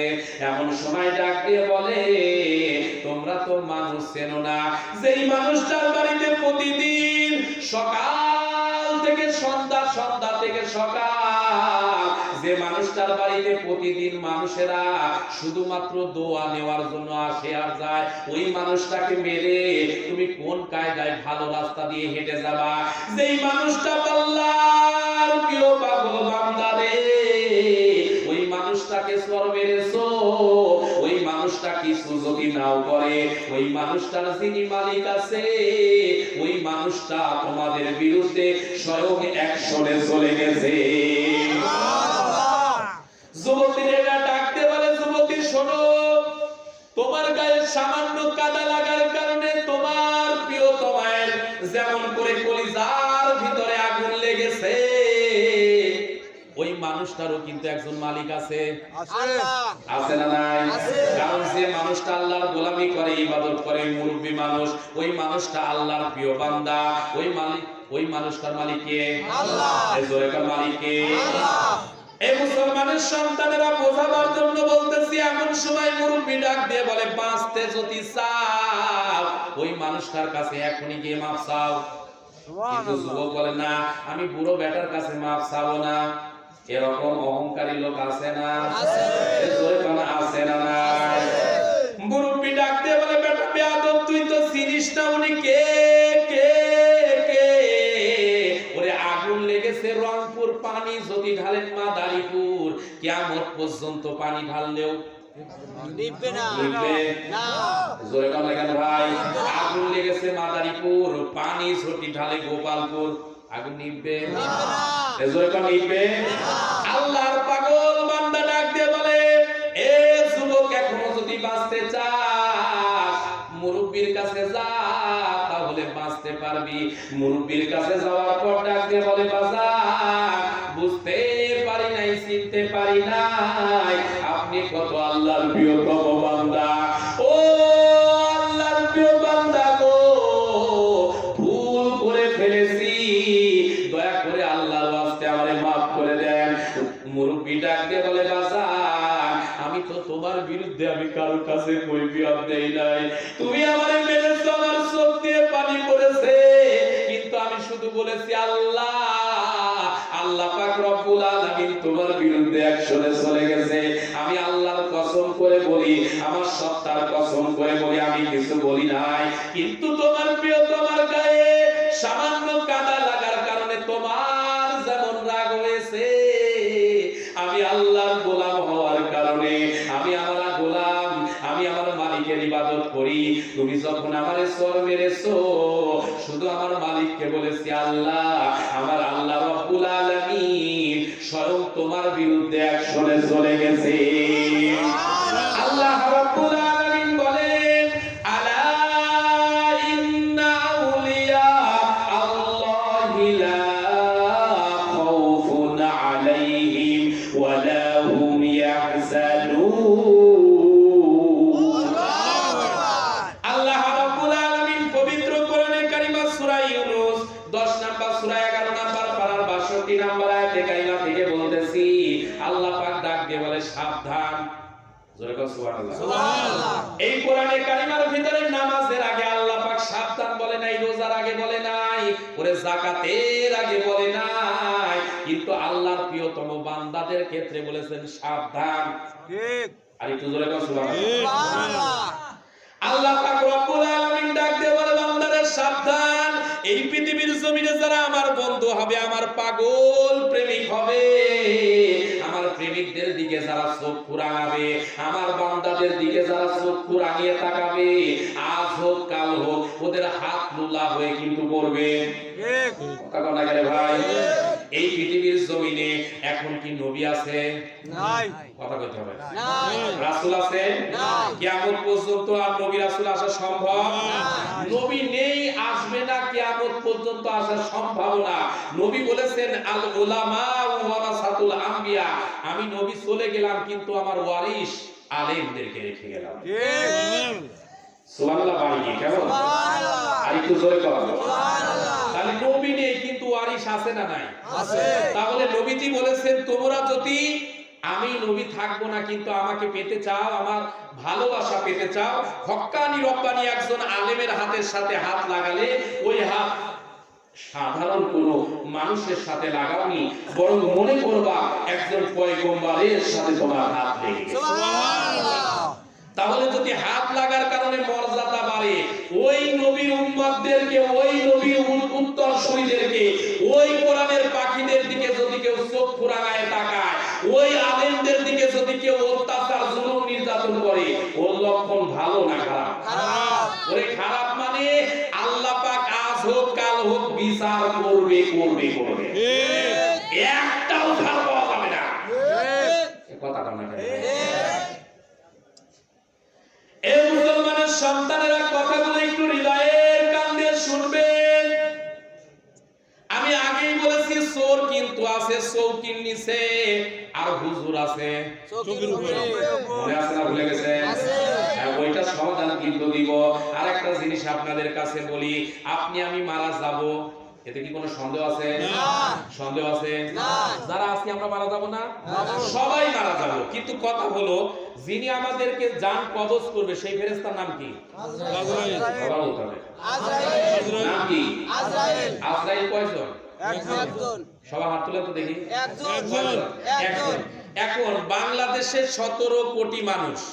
কত কোটি? 17 কোটি। 17 কোটি। গোটা পৃথিবীতে 700 কোটির উপর মানুষ আছে, সে যে ধর্মের মানুষই হোক। তাহলে 700 কোটির উপর মানুষ যদি থাকে, প্রতিদিন লক্ষ লক্ষ মানুষ একই টাইমে একই সময়ে বিভিন্ন জেলায়, বিভিন্ন থানায়, বিভিন্ন দেশে, পাড়া মহল্লা, এমনকি গোটা ওয়ার্ল্ডে মারা যায়। এক আজরাইল হয়ে গোটা পৃথিবীর এত মানুষকে একই সময়ে আজরাইল জান কবজ করে কিভাবে? আল্লাহর হুকুমে। আরে আল্লাহর হুকুমে তো কিভাবে বন্ধ দেখি? আল্লাহ পাক তার ক্ষমতা দিছে। আচ্ছা, ক্ষমতাও দিল সেটা ঠিক আছে, কিন্তু একই সময়ে আজরাইল সব জায়গায় তো উপস্থিত হওয়া লাগবে। এর ভিতরে আধ্যাত্মিকতা আছে না নাই? হুজুর। হ্যাঁ, আছে। মানে আপনি এখানে বসে আছেন, আপনি কি এই বসা অবস্থায় 10 জায়গায় যাইতে পারবেন? না। এটা সম্ভব না। কিন্তু আজরাইল এমন কি পাওয়ার পেল কিভাবে যে একই টাইমে আজরাইল আলাইহিস সালাতু ওয়াস সালাম গোটা পৃথিবীর জমিনে যত মানুষ মারা যাচ্ছে, সকল মানুষ মৃত্যু যারা বরণ করতেছে, ওই সময় আজরাইল নিজে উপস্থিত হয়ে তাদের প্রত্যেকের জান কবজ করতেছে। জয় কোন সুবহানাল্লাহ। এর ভিতরে আধ্যাত্মিকতা আছে না নাই? আছে। এটা জানা দরকার আছে না নাই? আছে। হ্যাঁ, ইনশাআল্লাহ এটা বলবো, ইনশাআল্লাহ। এই মুসলমানের সন্তানেরা কথাগুলো একটু হৃদয়ের কান দিয়ে শুনুন। আজকে পরিস্থিতি এমন তৈরি হয়ে গেছে রে মুমিন, দেখবেন অবস্থা এমন হয়েছে, রাস্তা দিয়ে যদি হুজুররা হেঁটে যায়, অনেক মানুষের এমন করে চুলকাবে, বলবে দেখ হুজুর নিশ্চিত দাওয়াত পেয়েছে। ঠিক। ঠিক। কথাটা না? ঠিক। আবার যদি একটু আস্তে আস্তে যায় তাহলে বলবে কি খাওয়া খেয়েছে। ঠিক। না, এরকম মনে হয় চুলকানি অবস্থা আপনাদের এলাকায় নাই? আছে। হ্যাঁ, আছে। ওরে যদি জোরে যায় তাও বিপদ, আসতে গেলেও তাও বিপদ। মানে লক্ষণ এমন হয়েছে হুজুর হয়ে কি যে বিপদে আছে আল্লাহ ছাড়া আর কেউ জানে না। ঠিক। অবস্থা এরকম না? আছে। কিন্তু এই দাড়ি টুপি পাগড়ি এর দাম আছে না নাই? আছে। আরে ভাই, আপনি কেন বোঝেন না? একটু তো বোঝা দরকার। এই দাড়ি নবীজির, এই টুপি নবীজির সুন্নাত, এই জুব্বা নবীজির সুন্নাত। আপনি হয়তো বা পড়তে পারছেন না, এটা আপনার দুর্বলতা, কিন্তু ইচ্ছায় হোক অনিচ্ছায় হোক সেলাই ছাড়া এই জুব্বাই পরানো হবে। আপনি একটু খেয়াল করে দেখেন, যত যে মানুষই হোক, মুসলমান যে শার্ট সারা জীবন পরেছে অথবা অন্যান্য কাপড় পরেছে, কিন্তু মারা যাওয়ার সাথে সাথে সেলাই ছাড়া 3 কাপড়। কথা বলা গেল। তাহলে যে সেলাই ছাড়া 3 কাপড় আপনি মৃত্যুর পরে পরতেছেন, ওই কাপড় মৃত্যুর আগে পরা দরকার আছে না নাই? আছে। আপনি যদি সেনাবাহিনীতে চাকরি করেন, আপনার যদি একটা নির্দিষ্ট ইউনিফর্ম থাকে, আপনি ওই নির্দিষ্ট ইউনিফর্ম না পরে যদি অফিসে যান, ডিউটি করতে পারবেন না। ঠিক। ডিউটি করতে পারবেন না। আপনি একটা সম্ভ্রান্ত স্কুলে, অর্থাৎ ভদ্র মার্জিত একটা স্কুলে পড়াশোনা করেন, আপনার নির্দিষ্ট একটা ইউনিফর্ম যদি থাকে, ওই নির্দিষ্ট ইউনিফর্ম না পরে স্কুলে ঢুকতে পারবেন না। ঠিক। এ কথা ঠিক না ভুল? তাহলে আপনি আমি মুসলমানের সন্তান, আপনার আমার একটা নির্দিষ্ট ইউনিফর্ম আছে, ওই ইউনিফর্ম মৃত্যুর আগে গায়ে জড়ানো দরকার আছে না? আছে। ওই আমাদের দিকে তাকাইলে কে হিন্দু, কে খ্রিস্টান, কে বৌদ্ধ, আল্লাহর কসম করে বলি মুসলমানের সন্তান, ওরে কাপড় খুলে না দেখলে বোঝা যাবে না। ঠিক। কথা বল না রে ভাই। মুখে দাড়ি নাই, মাথায় টুপি নাই, গায়ে জুব্বা নাই, লম্বা জামা নাই, আপনি অন্তত পক্ষে একদিন হলেও জুমাবারে অন্তত পড়ার অভ্যাস করেন। ঠিক আছে। কথা বল না রে। আমার মনে হয় আপনারা কি যে রাগ করতেছেন, না। বিরক্ত হচ্ছে তাই না? না না। মোনাজাত দিব? না বলেন। এই মুসলমানের সন্তানেরা কথাগুলো একটু হৃদয়ের কান দিয়ে শুনুন, যেহেতু আসলে আপনারা আমার মহব্বতের মানুষ, এই জন্যই কথাগুলো বলতেছি। কারণ কোরআনের মাহফিলগুলো থেকে একটু শিক্ষা গ্রহণ করা প্রত্যেকের দরকার আছে না নাই? আছে। আপনি আমি মুসলমানের সন্তান, আওয়াজ শুনে বাড়িতে চলে গেলাম, এখান থেকে যদি শিক্ষা না নেই, আজকের মাহফিলে কোনো ফায়দা হবে না। তাহলে আজকের মাহফিল থেকে যদি একটু শিক্ষা নেই, তাহলে আমাদের লাভ না লস? লাভ। এই মুসলমানের সন্তানেরা হৃদয়ের কান দিয়ে কথাগুলো শুনুন। আজকে আমরা যেমন বিপদে, ওরে মা বোনেরা কিন্তু বর্তমানে আরো বিপদে। ঠিক। কথা বল না কেন? আল্লাহ রাব্বুল আলামিন বলেন, ইন্না কাইদাকুন্না আযীম। আল্লাহ রাব্বুল আলামিন বলেন, নিশ্চয় নারীদের চক্রান্ত মারাত্মক, বিপজ্জনক, ডেঞ্জারাস। ঠিক। এই মুসলমানের সন্তানেরা কথাগুলো একটু হৃদয়ের কান দিয়ে শুনুন। মা বোনদের অবস্থা এমন হয়ে গেছে, আমি আগে শুরুতেই বলেছিলাম ওদের ভাব চক্র এমন, ওরা হচ্ছে রাজমিস্ত্রি আর আমরা সব বর্তমানে যোগালী। কথা বলা গেল। এমন অবস্থা, অনেক মা বোন আবার এমন ডেঞ্জারাস মহিলাও আছে অনেক এলাকায়, দেখবেন পুরুষ ধরে পিটায়। ঠিক। এরকম আছে না নাই? আছে। ওরে গত কালকের আগের দিন, আমার কথা শোনা যাচ্ছে তো? হ্যাঁ। গতকালকে পাবনা জেলাতে মাহফিল করেছি, তার আগে ছিলাম বাংলাদেশে একেবারে বর্ডার এলাকা, নীলফামারী একেবারে সীমান্ত এলাকায় মাহফিল। মাহফিলে গেলাম, আমি মাগরিবের দিকে পৌঁছালাম, মাগরিবের নামাজ শুরু হবে, আমাকে একটা বাসায় নামাজ পড়ার ব্যবস্থা করে দেওয়া হলো। নামাজ পড়ার শেষে বসে আছি, এক মহিলা বলতেছে আজকে সর্বনাশী বাড়িতে আসুক, ওরে ধরে ওরে বাটাম দিব। কথা বলা গেল ভাই। ওই মহিলা যে বললো যে সর্বনাশের বাড়িতে আসুক, বাড়িতে আসলে বাটাম দিব, ওই বাটাম কারে দিতে চাই কত? জামাই রে। কারে কারে কারে? এরকম বউ ফিটানো মহিলা আপনাদের এলাকায় অবশ্যই নাই? আছে। হ্যাঁ? আছে। কার কার আছে একটু হাত তুলে দেখান তো।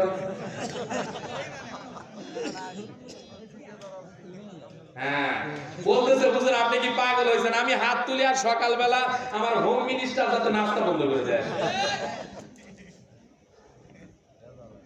এই মুসলমানের সন্তানের আজকে অবস্থা করুণ হয়ে গেছে, তার পিছনে কারণ হলো, একটু কষ্ট নিয়ে কথাগুলো বলতেছি, হৃদয়ের কান দিয়ে কথাগুলো শুনবেন। বাংলাদেশে যে সকল টিভি চ্যানেল গুলো আছে, যতই খারাপ হোক না কেন, বুঝে থাকলে বলুন তো, নামাজের সময় বাংলাদেশের সকল টিভি চ্যানেলে আজান আছে না নাই? আছে। জোরে বলতে হবে, আছে না নাই? আছে।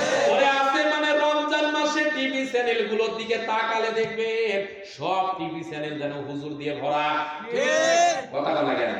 তার মানে আমাদের দেশের একটা টিভি চ্যানেলও কিন্তু ভারতে চলে না, কারণ ওই দেশে দেশের যারা আছে ওরা বুঝতে পেরেছে এরা হচ্ছে মুসলমান। ওদের চ্যানেলের ভিতরে যতই খারাপ থাকুক না কেন 5 ওয়াক্ত নামাজের সময় আজান আছে। আমরা হিন্দুরা যদি এই মুসলমানদের দেশের টিভি চ্যানেল গুলো ওরে আমাদের দেশে চালাতে দে, ওরে সকাল সন্ধ্যা আমাদের ঘরে আমাদের দেশে মুসলমানের আজান চলবে। এই জন্য একটা চ্যানেলও ভারতে চলে না, অথচ ভারতের 43টা চ্যানেল বাংলাদেশে চলতেছে। কথা কেন কেন ওরে চলে মানে বন্যার পানির মতো চলে। ওরে এমন অবস্থা হলো কয়েকদিন আগে স্টার জলসা স্টার প্লাস জি বাংলা বন্ধ হলো। আল্লাহর কাছে বললাম আল্লাহ বেঁচেছি ও আল্লাহ, নারীরা আন্দোলন শুরু করলো মাগার স্টার জলসা স্টার প্লাস যদি না আসে ডিশ লাইনের যারা মালিক আছে লাইনই রাখবো না। কথা কোন লাগে ডিশ লাইনের মালিকরা চিন্তা করলো আল্লাহ মহিলারা যদি ঐক্যজোট করে মাগার আমার ডিশ লাইনের ব্যবসায় শেষ। ওরা উপরে যোগাযোগ করলো যে দাদা যা হয় হোক অন্তত পক্ষে লাইন গুলো বাঁচাবার জন্য ব্যবসা বাঁচাবার জন্য মাগার স্টার জলসা।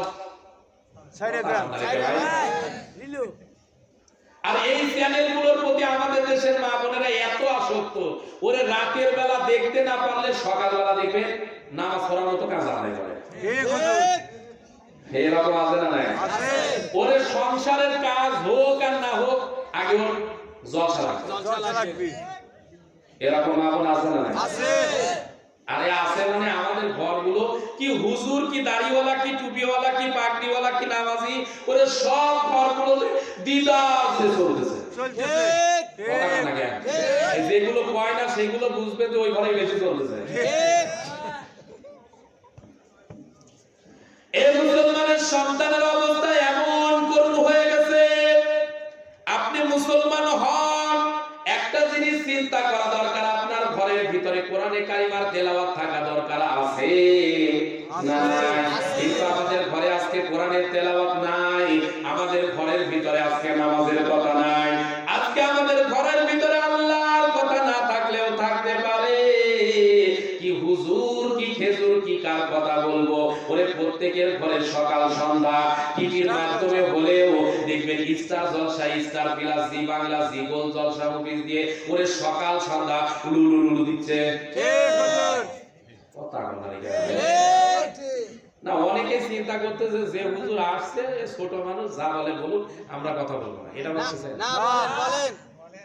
নিজের প্রশংসা করতেছি না, একটা কথা বলি রাগ করবেন না তো ভাই। আপনাদের দোয়ায় মুরব্বী আমার কথা প্রথমেই বলেছে, আপনাদের দোয়ায় আল্লাহ পাক চাইলে প্রায় মাহফিলে আমার মাহফিলে হাজার হাজার লোক উপস্থিত থাকে। আজকের মাহফিলে আমি শুধুমাত্র এসেছি আপনাদেরকে ভালোবাসি এই জন্য। রাশেদ ভাই রাশিদুল ইসলাম স্বপন ভাইকে চেনেন? এই ভাইটা আমাকে বললো যে আজকের একটা ডেট নেওয়া লাগবে। এই ভাইটা যখন কোনো মাহফিলের ডেটের কথা বলে আমি তাকে প্রশ্ন করতে পারি না, কারণ সে আমাকে যথেষ্ট ভালোবাসে, আমিও তাকে ভালোবাসি। কথা বুঝতেছেন? ভাই যখন বললো যে একটা ডেট দেওয়া লাগবে আমি বললাম আচ্ছা ভাই আপনি যেখানে বলেন যাওয়া যাবে ইনশাআল্লাহ। কিন্তু আল্লাহর কসম করে এই কোরআন হাতে নিয়ে বলতেছি আমার মাহফিলগুলো বিশ্বাস না হলে ইউটিউবে এখনই সার্চ দিয়ে দেখেন, হাজার হাজার মানুষ দেখবেন আমার মাহফিলে বসে ওয়াজ শোনে। তা আপনি যদি মনে করেন যে না ছোট মানুষ ওয়াজ করতেছে এই কথা বললেই কি আর না বললেই কি, তাহলে করার কিছু নাই ভাই। আমার কথা রাগ করতেছেন না? একটা জিনিস মনে রাখা দরকার, আলেমেরা যখন বাড়িতে আসে মেহমান হয়ে ওই জায়গায় যদি মেজবানের অবস্থা ভালো না হয় ওয়াজ হবে না, বরং কেওয়াজ হবে। কথা বলা যায় না। এখানে যদি হাজার হাজার মানুষ থাকলে ওয়াজের স্পিরিট আর এক রকম হতো। কথা ঠিক না ভুল? কারণ সকল পরিবেশে একরকম ওয়াজ কিন্তু করা যায় না। আমি যেরকম ওয়াজ নিয়ে এসেছি আপনাদের পরিবেশের কারণে ওই ওয়াজের কাছে যাওয়াই যাবে না।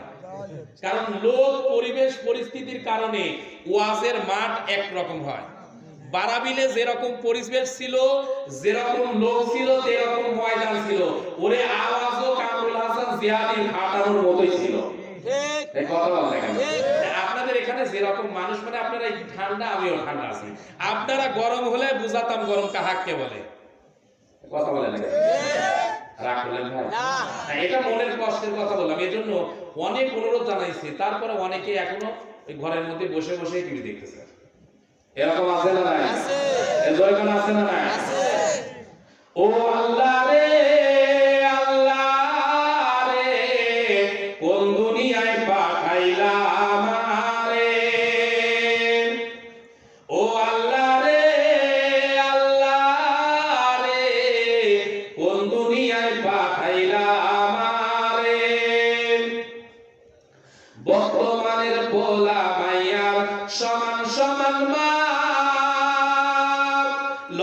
চুল কাটিয়া তারা মাথায় লাগায় ক্যাপ। ঠিক আরেকটু জোরে কর।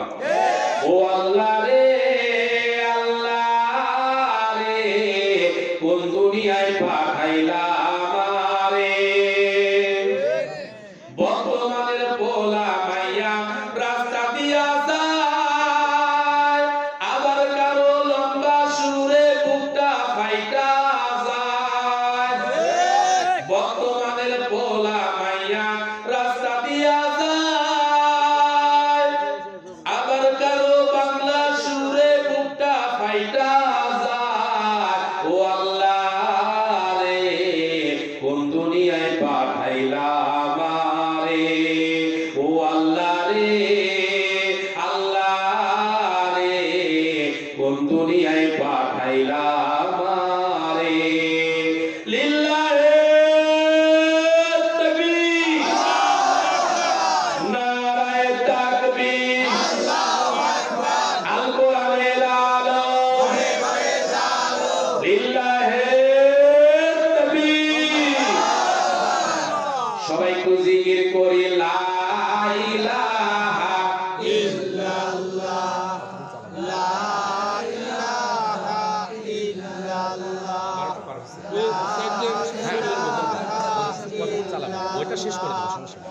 লা ইলাহা ইল্লাল্লাহ লা শেষ করলেন তাহলে একটা কিছু ইল্লাল্লাহ ওই লা ইলাহা হ্যাঁ, ওটা তো বলবো। ইল্লাল্লাহ সব আছে, সব বলবো। লা কালেকশন। ইলাহা ইল্লাল্লাহ লা ইলাহা। হুজুর রাজকোটের মানে ভেঙে দিবেন রাসূলের কবরে কয়টা আচ্ছা, প্রশ্ন ওটা পরে দিচ্ছি। লা ইলাহা ইল্লাল্লাহ লা ইলাহা লেখা আছে এখানে, শুধু বলে দিতে হবে। লা ইলাহা ইল্লাল্লাহ। লা শুনবে এই পৃথিবীর জমিনে যারা কোরআন ওয়ালা কোরআনের পাখি বুঝে থাকলে বলুন তো তাদের মর্যাদা সম্মান আছে না নাই? ওই কোরআনের পাখিরা যতদিন থাকবে ততদিন পৃথিবী ভালো থাকবে। কারণ নবীজি বলেছেন দুই শ্রেণীর মানুষের জন্য এই পৃথিবীর জমিন টিকে আছে, ভালো আছে। এক নাম্বার শ্রেণী হলো যারা এক ওয়াক্ত নামাজ পড়ে বাড়িতে ফিরে আসে, আবার আরেক ওয়াক্ত নামাজ পড়ার জন্য পাগল হয়ে থাকে। সুবহানাল্লাহ বাড়ি গিয়ে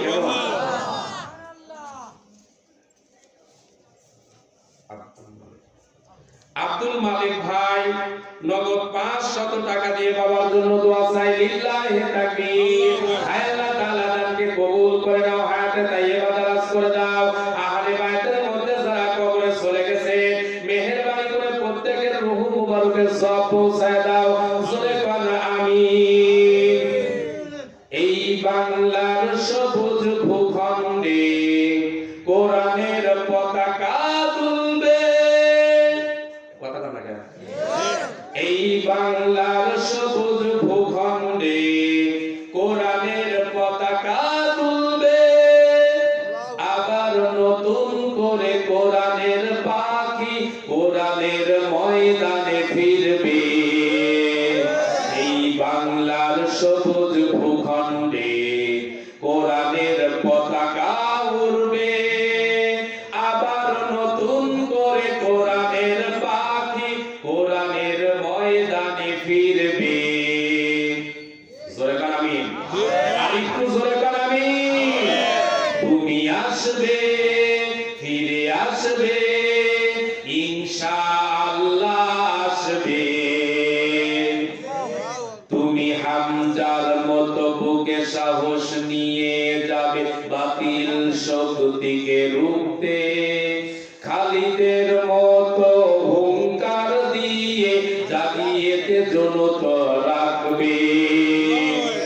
তুমি হামজার মতো বুকে সাহস নিয়ে যাবে বাতিল শক্তিকে রুখতে, খালিদের মতো হুঙ্কার দিয়ে জনতাকে জাগিয়ে তুলবে। তুমি আসবে, ফিরে আসবে, ইনশাআল্লাহ আসবে।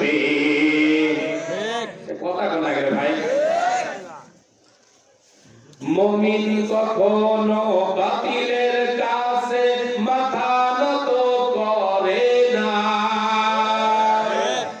সত্যকে ওরা ইতিহাস থেকে মুছে দিতে পারে না।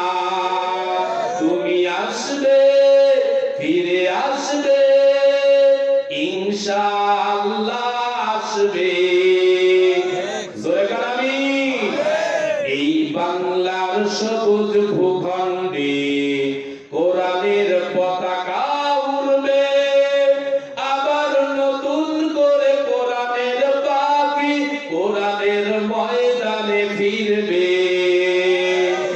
এই বাংলার সবুজ ভূখণ্ডে কোরআনের পতাকা তুলবে, আবার নতুন করে কোরআনের পাখি কোরআনের ময়দানে ফিরবে। তুমি আসবে, ফিরে আসবে, ইনশাআল্লাহ আসবে। জোরে কার আমিন। কি সমস্যা? আচ্ছা বলবো তো, কিছু একটা বলতে হলে বলতে দাও।